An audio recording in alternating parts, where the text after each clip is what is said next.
mı yok mu görürdüm onda. Onda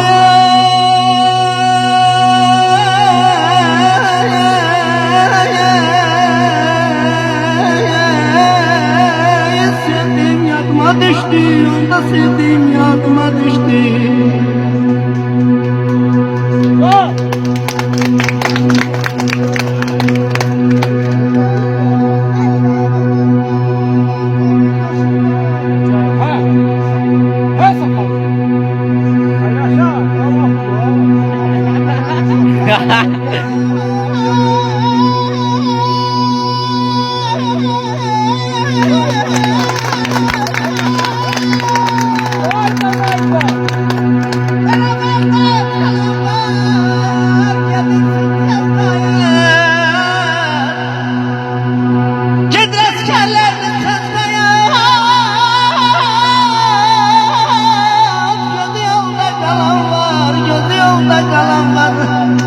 Gülerdim ağlamazdım, koşardım çağlamazdım.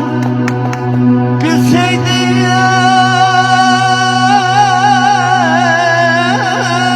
vefa budur, sana da bel bağlamazdım, sana da bel bağlamazdım.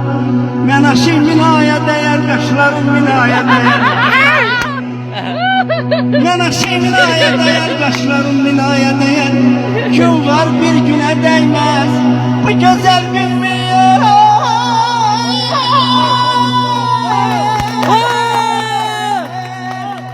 Bu güzel gün mü ey güzel bazlar, güzel kardeşler, binaya değer, binaya değer.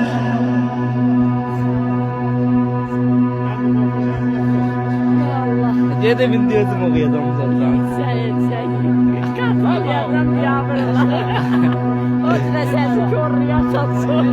Yani sana. Yaşar Ziratim abi. Yaşar. Allah!